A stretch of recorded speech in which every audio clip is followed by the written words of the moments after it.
Hello ವಿದ್ಯಾರ್ಥಿಗಳೇ, ಈ ವಿಡಿಯೋದಲ್ಲಿ ನಾವು ಬಿಇ ಫಸ್ಟ್ ಸೆಮ್ ಇತಿಹಾಸದ ಮೊದಲನೇ ಅಧ್ಯಾಯವಾದ ಭಾರತ ಇತಿಹಾಸದ ಮೂಲಾಧಾರಗಳು ಈ ಅಧ್ಯಾಯವನ್ನು ಕಲಿಯೋಣ ಬನ್ನಿ. ಮತ್ತು ನೀವು ನಮ್ಮ ಯೂಟ್ಯೂಬ್ ಚಾನೆಲ್ ಸಬ್ಸ್ಕ್ರೈಬ್ ಮಾಡಿಲ್ಲ ಅಂದ್ರೆ ಈ ಕೂಡಲೇ ಸಬ್ಸ್ಕ್ರೈಬ್ ಮಾಡಿ ಮತ್ತು ಪಕ್ಕದಲ್ಲಿರುವ ಬೆಲ್ ಐಕಾನ್ ಮೇಲೆ ಕ್ಲಿಕ್ ಮಾಡಿ. ನಿಮಗೆ ಮುಂದಿನ ಎಲ್ಲಾ ಬಿಎ ಡಿಗ್ರಿಗೆ ಸಂಬಂಧಪಟ್ಟ ವಿಡಿಯೋಗಳು ಸಿಗುತ್ತವೆ. ಇತಿಹಾಸವು ಗತಕಾಲದ ಘಟನೆಗಳ ಮತ್ತು ಮಾನವನ ಸಾಧನೆಗಳ ಕಲಾಘಟ್ಟಗಳಲ್ಲಿನ ದಾಖಲೆಯಾಗಿದೆ. ಆದರೆ ಈ ಘಟನೆಗಳನ್ನು ಅಥವಾ ಸಾಧನೆಗಳನ್ನು ಪುನರಾವರ್ತಿಸುವುದಾಗಲಿ ಪುನರ್ನಿರ್ಮಿಸುವುದಾಗಲಿ ಸಾಧ್ಯವಿಲ್ಲ. ಇತಿಹಾಸಕಾರರು ಲಭ್ಯ ಮೂಲಾಧಾರಗಳ ಸಹಾಯದಿಂದ ಗತವನ್ನು ಪುನರ್ರಚಿಸುವ ಪ್ರಯತ್ನ ಮಾಡುತ್ತಾರೆ. ಆದ್ದರಿಂದ ಮೂಲಾಧಾರಗಳಿಲ್ಲದೆ ಇತಿಹಾಸವಿಲ್ಲ. ಮೂಲಾಧಾರಗಳ ಅನ್ವೇಷಣೆ, ಸಂಗ್ರಹ ಮತ್ತು ಅರ್ಥೈಸುವಿಕೆಯು ಇತಿಹಾಸಕಾರರ ಮುಂದಿರುವ ದೊಡ್ಡ ಸವಾಲುಗಳಾಗಿವೆ. ಮೂಲಾಧಾರಗಳಿಲ್ಲದೆ ಹೋದಲ್ಲಿ ಐತಿಹಾಸಿಕ ಘಟನೆಗಳು ಬರೀ ಊಹೆಗಳಾಗುತ್ತವೆ ಅಥವಾ ಕಾಲ್ಪನಿಕ ಕಥೆಗಳಾಗುತ್ತವೆ. ಭಾರತ ಮತ್ತು ಕರ್ನಾಟಕ ಇತಿಹಾಸಗಳ ಅಧ್ಯಯನಕ್ಕೆ ವಿವಿಧ ಮೂಲಾಧಾರಗಳು ಲಭ್ಯವಿವೆ. ಭಾರತೀಯರಲ್ಲಿ ಐತಿಹಾಸಿಕ ಪ್ರತಿಜ್ಞೆ ಕೊರತೆ ಇರುವುದು ಸ್ವೀಕೃತ ಸತ್ಯವಾಗಿದೆ. ಭಾರತದ ಪ್ರಾಚೀನ ಭಾಷೆಗಳಾದ ಸಂಸ್ಕೃತ, ಪಾಲಿ, ಪ್ರಾಕೃತ ಮತ್ತು ಅನೇಕ ಪ್ರಾದೇಶಿಕ ಭಾಷೆಗಳ ಮತ್ತು ಖರೋಷ್ಠಿ ಹಾಗೂ ಬ್ರಾಹ್ಮಿ ಮುಂತಾದ ಲಿಪಿಗಳ ಪರಿಪೂರ್ಣ ಜ್ಞಾನವಿಲ್ಲದೆ ಭಾರತೀಯ ಇತಿಹಾಸವನ್ನು ರಚಿಸುವುದು ಇತಿಹಾಸಕಾರರಿಗೆ ತುಂಬಾ ಕಠಿಣವಾಗುತ್ತದೆ. ಭಾರತ ಪರಂಪರೆ ಮತ್ತು ಸಂಸ್ಕೃತಿಯ ಆಳವಾದ ಜ್ಞಾನವು ಅವಶ್ಯಕತೆವಾಗಿರುತ್ತದೆ. ಇತಿಹಾಸದ ರಚನೆಗೆ ಲಭ್ಯ ಮೂಲಾಧಾರಗಳನ್ನು ಅವಲಂಬಿಸಿ ಇತಿಹಾಸವನ್ನು ಇತಿಹಾಸ ಪೂರ್ವಕಾಲ ಮತ್ತು ಇತಿಹಾಸ ಕಾಲವೆಂದು ವರ್ಗೀಕರಿಸುತ್ತೇವೆ.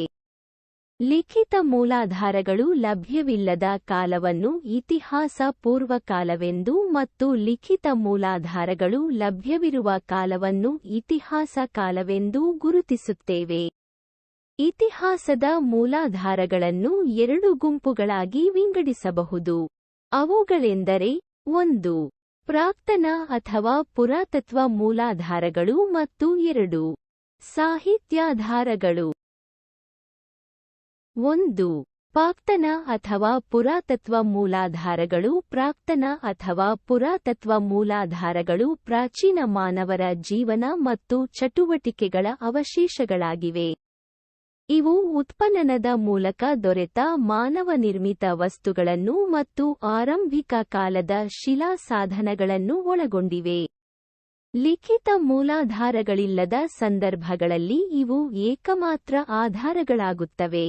ಇನ್ನು ಅನೇಕ ಸಂದರ್ಭಗಳಲ್ಲಿ ಅವು ಲಿಖಿತ ದಾಖಲೆಗಳನ್ನು ಪ್ರಮಾಣೀಕರಿಸುತ್ತವೆ. ನಾಣ್ಯಗಳು, ಮುದ್ರೆಗಳು, ಆಭರಣಗಳು, ಸಲಕರಣೆಗಳು, ಶಾಸನಗಳು, ಕಟ್ಟಡಗಳ ಅವಶೇಷಗಳು, ಮಡಕೆಗಳು, ಗೃಹೋಪಯೋಗಿ ವಸ್ತುಗಳು, ಜೇಡಿಮಣ್ಣಿನ ಮೂರ್ತಿಗಳು, ಪಳಿಯುಳಿಕೆಗಳು, ಆಯುಧಗಳು, ಚಿತ್ರಗಳು ಮುಂತಾದವುಗಳು ಪ್ರಮುಖ ಪುರಾತತ್ವ ಮೂಲಾಧಾರಗಳಾಗಿವೆ. ಇವು ಇತಿಹಾಸದ ಪುನರ್ರಚನೆಗೆ ಅಮೂಲ್ಯ ಮತ್ತು ಉಪಯುಕ್ತ ಮಾಹಿತಿಯನ್ನು ನೀಡುತ್ತವೆ. ಉತ್ಖನನಗಳು ಮೂಲಾಧಾರಗಳನ್ನು ಹೆಕ್ಕಿ ತೆಗೆಯಲು ಕೈಗೊಳ್ಳುವ ವೈಜ್ಞಾನಿಕ ಭೂ ಅಗೆತವನ್ನು ಉತ್ಖನನ ಎಂದು ಕರೆಯುತ್ತೇವೆ. ಭಾರತದ ಇತಿಹಾಸ ಪೂರ್ವಕಾಲವನ್ನು ಉತ್ಖನನಗಳ ಆಧಾರದಿಂದಲೇ ಬರೆಯಲಾಗಿದೆ. ಸಿಂಧೂ ನಾಗರಿಕತೆಯ ಅಧ್ಯಯನಕ್ಕೆ ಇವು ಏಕಮಾತ್ರ ಆಧಾರಗಳಾಗಿವೆ. ಚಂದ್ರಗಿರಿ, ತಿರುನೆಲ್ವೇಲಿ, ಮಧುರೈ, ಅರ್ಕೆಮೇಡು ಮುಂತಾದ ಕಡೆಗಳಲ್ಲಿ ಕೈಗೊಂಡ ಉತ್ಖನನಗಳು ಶಿಲಾಯುಗ ಸಂಸ್ಕೃತಿಯ ಬಗ್ಗೆ ಮಾಹಿತಿ ನೀಡುತ್ತವೆ. ಅಂಕುರವಾಟ್, ಕಾಂಬೋಡಿಯಾ, ಬೋರೋಬುದುರ್, ಜಾವಾ, ತಕ್ಷಶಿಲಾ, ಗಯಾ, ಪಾಟಲಿಪುತ್ರ, ಹಂಪಿ ಮುಂತಾದೆಡೆಗಳಲ್ಲಿ ಕೈಗೊಂಡ ಉತ್ಖನನಗಳು ಅಂದಿನ ಕಾಲದ ಸಾಮಾಜಿಕ, ಸಾಂಸ್ಕೃತಿಕ ಮತ್ತು ಧಾರ್ಮಿಕ ವಿಚಾರಗಳ ಕುರಿತು ಮಾಹಿತಿ ನೀಡುತ್ತವೆ. ಉತ್ಖನನ ಸಂದರ್ಭದಲ್ಲಿ ದೊರೆತ ಪುರಾತತ್ವ ಪಳಿಯುಳಿಕೆಗಳನ್ನು ಕಾರ್ಬನ್ 14 ಮತ್ತು ಪೊಟ್ಯಾಷಿಯಂ ವಿಧಾನಗಳಿಂದ ವೈಜ್ಞಾನಿಕ ಪರೀಕ್ಷೆಗೊಳಪಡಿಸಿ ಅವುಗಳ ಕಾಲ ಮತ್ತು ಪ್ರಾಚೀನತೆಯನ್ನು ನಿರ್ಧರಿಸಲಾಗುತ್ತದೆ. ಬಿ. ಸ್ಮಾರಕಗಳು. ಇವು ಐತಿಹಾಸಿಕ ಮಹತ್ವದ ನಿವೇಶನಗಳು ಮತ್ತು ರಚನೆಗಳಾಗಿವೆ. ಕೋಟೆಗಳು, ಅರಮನೆಗಳು, ಗುಹೆಗಳು, ಗುಡಿಗಳು, ಬಸದಿಗಳು, ಮೂರ್ತಿಗಳು, ಸ್ತೂಪಗಳು ಮುಂತಾದವು ಸ್ಮಾರಕಗಳ ಉದಾಹರಣೆಗಳಾಗಿವೆ. ಅಜಂತ, ಎಲ್ಲೋರ, ಖಜುರಾಹೋದಲ್ಲಿನ ಗುಹೆಗಳು, ಕೋನಾರ್ಕ್, ಬೇಲೂರು, ಹಳೇಬೀಡು, ಹಂಪಿ ಮುಂತಾದ ಸ್ಥಳಗಳಲ್ಲಿನ ಗುಡಿಗಳು, ವಿವಿಧ ಸ್ಥಳಗಳಲ್ಲಿ ದೊರೆತಿರುವ ಬುದ್ಧ, ಗೊಮ್ಮಟೇಶನ ಮೂರ್ತಿ ಮುಂತಾದವುಗಳು ಭಾರತದ ಸಾಂಸ್ಕೃತಿಕ ಪರಂಪರೆಯನ್ನು ಅರ್ಥ ಮಾಡಿಕೊಳ್ಳಲು ಸಹಾಯ ಮಾಡುತ್ತವೆ. ನಾಣ್ಯಗಳು. ನಾಣ್ಯಗಳ ಅಧ್ಯಯನವು ನಾಣ್ಯಶಾಸ್ತ್ರವಾಗಿದೆ. ನಾಣ್ಯಗಳು ಕಾಲ, ರಾಜವಂಶ, ಆರ್ಥಿಕ ಸ್ಥಿತಿ, ಧರ್ಮ, ಲಿಪಿ ಮತ್ತು ಭಾಷೆಗಳನ್ನು ತಿಳಿಯಲು ಸಹಾಯ ಮಾಡುತ್ತವೆ. ಅಲ್ಲದೆ ಅಂದಿನ ಜನರ ಲೋಹವಿದ್ಯೆ, ಕಲಾಕೌಶಲ್ಯ, ಬಿರುದುಗಳು, ವ್ಯಾಪಾರ ಸಂಬಂಧಗಳು, ರಾಜ್ಯದ ಮೇರೆಗಳ ಬಗ್ಗೆಯೂ ಮಾಹಿತಿ ನೀಡುತ್ತವೆ. ಗುಪ್ತ, ಶಾತವಾಹನ, ಯಾದವ, ವಿಜಯನಗರ ಮುಂತಾದ ರಾಜವಂಶಗಳ ನಾಣ್ಯಗಳು ಉಲ್ಲೇಖನೀಯವಾಗಿವೆ. ಒಂದು ದೇಶದಲ್ಲಿ ದೊರೆಯುವ ಇನ್ನೊಂದು ದೇಶಗಳ ನಾಣ್ಯಗಳು ಆ ಎರಡು ದೇಶಗಳ ನಡುವಿನ ವಾಣಿಜ್ಯ ಸಂಬಂಧವನ್ನು ತಿಳಿಸುತ್ತವೆ. ಭಾರತದ ನಾಣ್ಯಗಳು ಚಿನ್ನ, ಬೆಳ್ಳಿ, ತಾಮ್ರ ಮುಂತಾದ ಲೋಹಗಳಿಂದ ತಯಾರಿಸಿದವುಗಳಾಗಿವೆ. ವರ್ಣಚಿತ್ರಗಳು. ವಿವಿಧ ಕಾಲಗಳ ವರ್ಣಚಿತ್ರಗಳು ನಮಗೆ ಅಂದಿನ ಕಾಲದ ಸಾಮಾಜಿಕ, ಸಾಂಸ್ಕೃತಿಕ ಮತ್ತು ಧಾರ್ಮಿಕ ವಿಷಯಗಳನ್ನು ಕಣ್ಣಿಗೆ ಕಟ್ಟುವಂತೆ ತಿಳಿಸುತ್ತವೆ. ಉದಾಹರಣೆಗೆ ಅಜಂತ ಗುಹೆಗಳಲ್ಲಿರುವ ಚಿತ್ರಗಳು ಆಳುವ ವರ್ಗ, ನೃತ್ಯ, ಉಡುಗೆಗಳು, ಸಾರ್ವಜನಿಕ ಮನರಂಜನಾ ಸಮಾವೇಶ, ಕೇಶಾಲಂಕಾರ, ಉತ್ಸವಗಳು ಮುಂತಾದವುಗಳನ್ನು ತೋರಿಸುತ್ತವೆ. ಕೆಲವು ಸಂದರ್ಭಗಳಲ್ಲಿ ಅವು ಐತಿಹಾಸಿಕ ಘಟನೆಗಳನ್ನು ನಿರೂಪಿಸುತ್ತವೆ. ಉದಾಹರಣೆಗೆ ಅಜಂತಾ ಗುಹೆಯಲ್ಲಿ 2ನೇ ಪುಲಿಕೇಶಿಯು 2ನೇ ಖುಸ್ರೋವಿನ ದೂತನನ್ನು ಸ್ವಾಗತಿಸುವ ಚಿತ್ರವಿದೆ. ಈ ಶಾಸನಗಳು. ಶಾಸನಗಳು ಇತಿಹಾಸ ರಚನೆಯಲ್ಲಿ ಅತ್ಯಂತ ಮೌಲ್ಯಯುತ, ನಂಬರ್ಹ, ಪ್ರಮಾಣಬದ್ಧ ಮತ್ತು ನೇರ ಆಧಾರಗಳಾಗಿವೆ. ಅವು ಸಾಮಾನ್ಯವಾಗಿ ಸಮಕಾಲೀನವಾಗಿದ್ದು, ಘಟನೆಗಳಿಗೆ ನೇರ ಸಂಬಂಧ ಹೊಂದಿರುವುದರಿಂದ ಹೆಚ್ಚು ನಂಬರ್ಹವಾಗಿವೆ. ಶಾಸನಗಳನ್ನು ಶಿಲೆಗಳು, ಬಂಡೆಗಳು, ಗೋಡೆಗಳು, ಮಣ್ಣಿನ ಮುದ್ರಿಕೆಗಳು, ಕಬ್ಬಿಣ ಕಂಬಗಳ ಮೇಲೆ ಮತ್ತು ಕೆಲವನ್ನು ತಾಮ್ರಪಟಗಳ ಮೇಲೆ ಕೆತ್ತಲಾಗಿದೆ. ಭಾರತದಲ್ಲಿ ಈವರೆಗೆ 75,000ಕ್ಕಿಂತಲೂ ಹೆಚ್ಚಿನ ಶಾಸನಗಳು ಲಭ್ಯವಾಗಿವೆ. ಅವು ಸಂಸ್ಕೃತ, ಪಾಲಿ, ಪ್ರಾಕೃತ, ತಮಿಳು, ತೆಲುಗು, ಕನ್ನಡ ಮುಂತಾದ ಭಾಷೆಗಳಲ್ಲಿ ಬರೆಯಲ್ಪಟ್ಟಿವೆ. ಅವು ವಿವಿಧ ಘಟನೆಗಳು, ಮಾರಾಟ ಪತ್ರಾದೇಶಗಳು, ದಾನಪತ್ರ, ಕಾಲಾನುಕ್ರಮ, ರಾಜರ ದಿಗ್ವಿಜಯ ಮುಂತಾದವುಗಳನ್ನು ಕುರಿತಾದ ವಿವರಗಳನ್ನು ಹೊಂದಿರುತ್ತವೆ. ಶಾಸನಗಳ ಅಧ್ಯಯನವನ್ನು ಶಾಸನಶಾಸ್ತ್ರ ಎನ್ನುತ್ತಾರೆ. ಸಿಂಧೂ ನಾಗರಿಕತೆಯ ಮುದ್ರಿಕೆಗಳ ಮೇಲಿರುವ ಲಿಪಿಯನ್ನು ಸರ್ವಸಮ್ಮತವಾಗುವಂತೆ ಇನ್ನೂ ಓದಲಾಗಿಲ್ಲ. ಆದ್ದರಿಂದ ಅಶೋಕನ ಶಾಸನಗಳನ್ನು ಪ್ರಾಚೀನತಮವೆಂದು ಪರಿಗಣಿಸಲಾಗಿದೆ. ಅವು ಧಾರ್ಮಿಕ ಲಕ್ಷಣ ಹೊಂದಿದ್ದು, ಅಂದಿನ ಕಾಲದ ಆಡಳಿತ ಮತ್ತು ಪ್ರಚಲಿತವಿದ್ದ ರಾಜಕೀಯ ಸ್ಥಿತಿಗತಿಗಳ ಬಗ್ಗೆ ಅಮೂಲ್ಯ ಮಾಹಿತಿಯನ್ನು ಕೊಡುತ್ತವೆ. ಒರಿಸ್ಸಾ ರಾಜ್ಯದ ಹಥಿಗುಂಫಾದಲ್ಲಿರುವ ಖಾರವೇಲ ರಾಜನ ಶಿಲಾಶಾಸನವು ಖಾರವೇಲನ ದಿಗ್ವಿಜಯಗಳ ಬಗ್ಗೆ ವಿವರ ನೀಡುತ್ತದೆ. ಹರಿಸೇನನಿಂದ ರಚಿತವಾದ ಅಲಹಾಬಾದ್ ಸ್ತಂಭ ಶಾಸನವು ಸಮುದ್ರಗುಪ್ತನ ಸಾಧನೆಗಳ ವಿವರಗಳನ್ನು ನೀಡುತ್ತದೆ. ರವಿಕೀರ್ತಿ ರಚಿಸಿದ ಐಹೊಳೆ ಶಾಸನ ಮತ್ತು ಕಾಕುತ್ಸವರ್ಮನ ಹಲ್ಮಡಿ ಶಾಸನಗಳು ಕರ್ನಾಟಕ ಇತಿಹಾಸದಲ್ಲಿ ತಮ್ಮದೇ ಆದ ಮಹತ್ವ ಹೊಂದಿವೆ. 2. ಸಾಹಿತ್ಯಾಧಾರಗಳು. ಮರದ ತೊಗಟೆ, ತಾಳೆಯೆಲೆ ಮತ್ತು ಕಾಲಾಂತರದಲ್ಲಿ ಕಾಗದದ ಮೇಲೆ ಬರೆದ ಹಳೆಯ ಕಾಲದ ದಾಖಲೆಗಳು ಅಥವಾ ಗ್ರಂಥಗಳನ್ನು ಸಾಹಿತ್ಯಾಧಾರಗಳೆಂದು ಕರೆಯುತ್ತೇವೆ. ಸಾಹಿತ್ಯಾಧಾರಗಳನ್ನು 2 ಭಾಗಗಳಲ್ಲಿ ವಿಂಗಡಿಸುತ್ತಾರೆ: ದೇಶೀಯ ಸಾಹಿತ್ಯ ಮತ್ತು ವಿದೇಶೀಯ ಬರವಣಿಗೆಗಳು. ದೇಶೀಯ ಸಾಹಿತ್ಯ ದೇಶೀಯ ಲೇಖಕರು, ಬರಹಗಾರರು ಬರೆದ ಬರವಣಿಗೆ ಅಥವಾ ಗ್ರಂಥಗಳನ್ನು ದೇಶೀಯ ಸಾಹಿತ್ಯವೆಂದು ಕರೆಯುತ್ತೇವೆ. ಇದು ಧಾರ್ಮಿಕ ಹಾಗೂ ಲೌಕಿಕ ಸಾಹಿತ್ಯಗಳೆರಡನ್ನೂ ಒಳಗೊಂಡಿದೆ. ಇವು ವಿವಿಧ ಭಾರತೀಯ ಭಾಷೆಗಳಲ್ಲಿ ಕಂಡುಬರುತ್ತವೆ. ವೈದಿಕ ಋಷಿಗಳು, ಜೈನ, ಬೌದ್ಧ ಸನ್ಯಾಸಿಗಳು ರಚಿಸಿದ ಧಾರ್ಮಿಕ ಸಾಹಿತ್ಯವು ಇತಿಹಾಸದ ಪ್ರಮುಖ ಮೂಲಾಧಾರಗಳಲ್ಲಿ ಒಂದಾಗಿದೆ. ವೈದಿಕ ಅಥವಾ ಬ್ರಾಹ್ಮಣ ಸಾಹಿತ್ಯವು ವೇದಗಳು, ಬ್ರಾಹ್ಮಣಕಗಳು, ಅರಣ್ಯಕಗಳು, ಪುರಾಣಗಳು, ಮಹಾಕಾವ್ಯಗಳು ಮುಂತಾದವುಗಳನ್ನು ಒಳಗೊಂಡಿವೆ.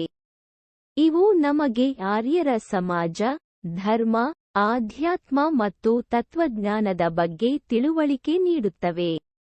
ಬೌದ್ಧ ಸನ್ಯಾಸಿಗಳು ಪಾಲಿ ಭಾಷೆಯಲ್ಲಿ ಶ್ರೀಮಂತ ಸಾಹಿತ್ಯವನ್ನು ಅಭಿವೃದ್ಧಿಪಡಿಸಿದ್ದಾರೆ.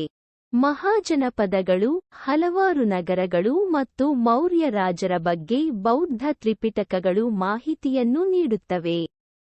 ಜೈನ ಮುನಿಗಳು ಕೂಡ ಪ್ರಾಕೃತ ಮತ್ತು ಪ್ರಾದೇಶಿಕ ಭಾಷೆಗಳಲ್ಲಿ, ವಿಶೇಷವಾಗಿ ಕನ್ನಡದಲ್ಲಿ ಸಂಪದ್ಭರಿತ ಸಾಹಿತ್ಯವನ್ನು ರಚಿಸಿದ್ದಾರೆ. ಅಂಗ ಮತ್ತು ಉಪಾಂಗಗಳು ಜೈನ ಧರ್ಮದ ಧಾರ್ಮಿಕ ಗ್ರಂಥಗಳಾಗಿವೆ. ಜೈನ ವಿದ್ವಾಂಸರಾದ ಪ್ರಭುನಂದಿ, ವಿದ್ಯಾನಂದಿ, ಗುಣಭದ್ರ, ಅಜಿತಸೇನಾಚಾರ್ಯ, ಪೂಜ್ಯಪಾದ ಮುಂತಾದವರು ತಮ್ಮ ಬರವಣಿಗೆಯಲ್ಲಿ ಸಾಮಾಜಿಕ, ರಾಜಕೀಯ ವಿಚಾರಗಳ ಮೇಲೆ ಬೆಳಕು ಚೆಲ್ಲಿದ್ದಾರೆ. ವಿಶಾಲ ಧಾರ್ಮಿಕ ಸಾಹಿತ್ಯವಲ್ಲದೆ ಜೀವನ ಚರಿತ್ರೆ, ನಾಟಕಗಳು, ಇತಿಹಾಸ, ರಾಜಕೀಯ, ವಿಜ್ಞಾನ, ಗಣಿತ, ಆಯುರ್ವೇದ, ಯೋಗ ಮುಂತಾದ ಲೌಕಿಕ ಸಾಹಿತ್ಯವನ್ನು ಭಾರತೀಯರು ರಚಿಸಿದ್ದಾರೆ. ಇವು ಆಗಿನ ಸಮಾಜದ ವಿವಿಧ ಆಯಾಮಗಳ ಮೇಲೆ ಬೆಳಕು ಚೆಲ್ಲುತ್ತವೆ.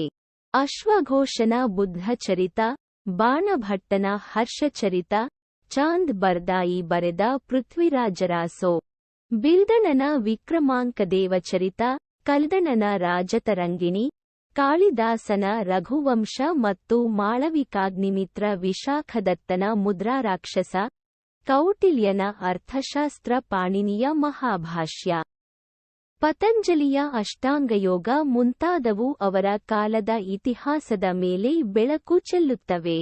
ವಿಜ್ಞಾನ ಮತ್ತು ಗಣಿತದ ಕೃತಿಗಳಾದ ಆರ್ಯಭಟನ ಸೂರ್ಯ ಸಿದ್ಧಾಂತ ಮತ್ತು ರೋಮಕ ಸಿದ್ಧಾಂತ, ಚರಕನ ಚರಕ ಸಂಹಿತೆ, ಸುಶ್ರುತನ ಸುಶ್ರುತ ಸಂಹಿತೆ ಮುಂತಾದವು ಕೂಡ ಗತಕಾಲದ ಪುನರ್ರಚನೆಗೆ ಮಾಹಿತಿಯನ್ನು ಒದಗಿಸುತ್ತವೆ. ಏದೇಶೀಯದ ಬರವಣಿಗೆಗಳು ಭಾರತದ ಫಲವತ್ತಾದ ಭೂಮಿ, ಸಂಪತ್ತು, ಬೌದ್ಧಿಕ ಮತ್ತು ತತ್ವಜ್ಞಾನದ ಸಾಧನೆಗಳು ಅನೇಕ ವಿದೇಶಿ ವ್ಯಾಪಾರಿಗಳನ್ನು, ವಿದ್ಯಾರ್ಥಿಗಳನ್ನು, ಯಾತ್ರಿಕರನ್ನು, ತತ್ವಜ್ಞಾನಿಗಳನ್ನು ಮತ್ತು ಆಕ್ರಮಣಕಾರರನ್ನು ಆಕರ್ಷಿಸಿತು. ಅಭಿಪ್ರಾಯಗಳನ್ನು ಬಿಟ್ಟು ಅವರಲ್ಲಿ ಅನೇಕರು ಭಾರತದ ಬಗ್ಗೆ ಅನೇಕ ದಾಖಲೆ, ಅನುಭವ ಹಾಗೂ ಹೋಗಿದ್ದಾರೆ. ಇಂತಹ ಉಲ್ಲೇಖಗಳು ತಮ್ಮದೇ ಆದ ಗುಣದೋಷಗಳನ್ನು ಹೊಂದಿವೆ. ಅವು ಪ್ರಾಥಮಿಕ ಆಧಾರಗಳಾಗಿದ್ದು ಪ್ರಥಮ ಮಾಹಿತಿದಾರರ ವಿವರಗಳಾಗಿವೆ. ಇವು ಮಹತ್ವದ ಘಟನಾವಳಿಗಳ ನಡುವೆ ಇರುವ ಕಂದಕವನ್ನು ತುಂಬಲು ಸಹಾಯ ಮಾಡುತ್ತವೆ. ಆದರೆ ಕಡಿಮೆ ಅವಧಿಗೆ ವಾಸವಾಗಿದ್ದ ವಿದೇಶಿ ಯಾತ್ರಿಕರು ಮತ್ತು ವಿದ್ವಾಂಸರಿಗೆ ಭಾರತೀಯ ಸಂಸ್ಕೃತಿ ಮತ್ತು ರಾಜಕೀಯದ ಸಂಕೀರ್ಣತೆಗಳನ್ನು ತಿಳಿದುಕೊಳ್ಳುವುದು ಬಹಳ ಕಠಿಣವಾಗಿತ್ತು. ಗ್ರೀಕ್ ರಾಯಭಾರಿ ಮೆಗಾಸ್ತನಿಸ್ಸನು ತನ್ನ ಇಂಡಿಕಾ ಎಂಬ ಗ್ರಂಥದಲ್ಲಿ ಮೌರ್ಯರ ಕಾಲದ ದಕ್ಷಿಣ ಮತ್ತು ಉತ್ತರ ಭಾರತದ ಬಗ್ಗೆ ಅಮೂಲ್ಯ ಮಾಹಿತಿಯನ್ನು ನೀಡಿದ್ದಾನೆ. ಇನ್ನೊಬ್ಬ ಗ್ರೀಕ್ ಇತಿಹಾಸಕಾರನಾದ ಟಾಲೆಮಿಯು ತನ್ನ ಜಿಯಾಗ್ರಫಿ ಎಂಬ ಗ್ರಂಥದಲ್ಲಿ ಪ್ರಾಚೀನ ಭಾರತದ ವಾಣಿಜ್ಯ ಸಂಬಂಧಗಳ ವಿವರ ನೀಡುತ್ತಾನೆ. ಅನಾಮಿಕ ಗ್ರೀಕ್ ಲೇಖಕನ the Periplus of Erythraean Sea ಎಂಬ ಗ್ರಂಥವು ಭಾರತದ ಕಡಲು ತೀರದ ನಗರಗಳು, ರಾಜರು ಮತ್ತು ಉತ್ಪಾದನೆಗಳನ್ನು ಉಲ್ಲೇಖಿಸುತ್ತದೆ. ಪ್ಲಿನಿ ಎಂಬ ರೋಮನ್ ಇತಿಹಾಸಕಾರನ ನ್ಯಾಚುರಲ್ ಹಿಸ್ಟೋರಿಯಾ ಎಂಬ ಗ್ರಂಥವು ಭಾರತ ರೋಮ್ಗಳ ಸಂಬಂಧ ಮತ್ತು ಅಂದಿನ ಭಾರತದ ರಾಜಕೀಯ ಸ್ಥಿತಿಯ ಕುರಿತು ತಿಳಿಸುತ್ತದೆ. ಚೀನಾದ ಯಾತ್ರಿಕತ್ರಯರಾದ ಫಾಹಿಯಾನ್ ಹ್ಯುಯೆನ್ ತ್ಸಾಂಗ್ ಮತ್ತು ಇತ್ತಿಂಗ್ರು ಬಹಳಷ್ಟು ಉಪಯುಕ್ತ ಮಾಹಿತಿಗಳನ್ನು ಒದಗಿಸಿದ್ದಾರೆ. ಸ.ಶ್. 5ನೇ ಶತಮಾನದ ಆರಂಭದಲ್ಲಿ ಭೇಟಿಕೊಟ್ಟ ಫಾಹಿಯಾನ್ ಭಾರತದ ಅನೇಕ ನಗರಗಳ ಬಗ್ಗೆ ಮತ್ತು ಅಶೋಕನ ಅರಮನೆಯ ಬಗ್ಗೆ ಕಣ್ಣಿಗೆ ಕಟ್ಟುವಂತಹ ವಿವರಣೆಯನ್ನು ನೀಡಿದ್ದಾನೆ. ಅವನು ಗುಪ್ತರ ಆಡಳಿತದ ಬಗ್ಗೆಯೂ ಮಾಹಿತಿ ನೀಡಿದ್ದಾನೆ. ಹ್ಯುಯೆನ್ ತ್ಸಾಂಗ್ನು ಸ.ಶ್. 7ನೇ ಶತಮಾನದಲ್ಲಿ ಭಾರತಕ್ಕೆ ಭೇಟಿ ನೀಡಿದ್ದನು ಮತ್ತು ಸುಮಾರು 18 ವರ್ಷಗಳ ಕಾಲ ವ್ಯಾಪಕ ಪ್ರವಾಸ ಕೈಗೊಂಡನು. ಇವನು ತನ್ನ ಗ್ರಂಥವಾದ ಸಿಯುಕಿ-ಯಲ್ಲಿ ಅಮೂಲ್ಯ ಮಾಹಿತಿಯನ್ನು ನೀಡಿದ್ದಾನೆ. ಇವನು ಹರ್ಷವರ್ಧನ ಮತ್ತು ಇಮ್ಮಡಿ ಪುಲಕೇಶಿಯರ ಆಸ್ಥಾನಗಳಿಗೆ ಭೇಟಿ ನೀಡಿದ್ದನು. ಅಂದಿನ ಕಾಲದ ಧರ್ಮ, ಶಿಕ್ಷಣ, ಸಮಾಜ ಮತ್ತು ಆಡಳಿತದ ಬಗ್ಗೆ ಉಜ್ವಲವಾದ ಚಿತ್ರಣ ನೀಡಿದ್ದಾನೆ. ನರ್ಮದಾ ಯುದ್ಧ ಮತ್ತು ಹರ್ಷವರ್ಧನನ ಸೋಲಿನ ಬಗ್ಗೆಯೂ ದಾಖಲಿಸಿದ್ದಾನೆ. ಇತ್ತಿಂಗ್ನು ಸ.ಶ್. 7ನೇ ಶತಮಾನದ ಕೊನೆಯ ದಶಕದಲ್ಲಿ ಭಾರತಕ್ಕೆ ಭೇಟಿ ನೀಡಿದ್ದನು. ಈತ ಭಾರತದ ವ್ಯಾಪಕ ಪ್ರವಾಸ ಕೈಗೊಂಡು ಇಲ್ಲಿನ ನಗರಗಳಾದ ರಾಜಗೃಹ, ಕಾಶಿ ಮತ್ತು ನಳಂದ ಕುರಿತು ಮಾಹಿತಿ ನೀಡಿದ್ದಾನೆ. ಮುಸ್ಲಿಂ ಬರಹಗಾರರು ಮತ್ತು ಇತಿಹಾಸಕಾರರು ಸಹ ಅಮೂಲ್ಯ ಮಾಹಿತಿಯನ್ನು ಕೊಟ್ಟಿದ್ದಾರೆ. ಫಿರದೋಶಿಯ ಶಹನಾಮ, ಬಾಬರ್ನ ಬಾಬರ್ನಾಮ, ಜಹಂಗೀರನ ಜಹಂಗೀರ್ನಾಮ, ಅಬುಲ್ ಫಜಲ್ನ ಅಖ್ತರ್ನಾಮ ಮುಂತಾದವು ಪ್ರಮುಖ ಬರಹಗಳಾಗಿವೆ. ಅರಬ್ ಪ್ರವಾಸಿಗರಾದ ಸುಲೈಮಾನ್, ಆಲ್ಬರುನಿ ಮತ್ತು ಇಬ್ಬಬತೂತರು ಭಾರತದ ಇತಿಹಾಸದ ಬಗ್ಗೆ ದಾಖಲೆ ಬಿಟ್ಟು ಹೋಗಿದ್ದಾರೆ. ಇಟಲಿಯ ನಿಕೋಲೋ ಕಾಂಟಿ, ಪರ್ಷಿಯಾದ ಅಬ್ದುಲ್ ರಜಾಕ್, ಪೋರ್ಚುಗಲ್ನ ಬಾರೋಸಾ ಮತ್ತು ಡೊಮಿಂಗೋ ಪೇಸ್, ರಷ್ಯಾದ ನಿಕಿಟಿನ್ ಮುಂತಾದವರು ವಿಜಯನಗರ ಮತ್ತು ಬಹಮನಿಗಳ ಇತಿಹಾಸದ ಬಗ್ಗೆ ಸಾಕಷ್ಟು ಮಾಹಿತಿ ನೀಡಿದ್ದಾರೆ. Thanks for watching students, and subscribe our YouTube channel. Press the like button.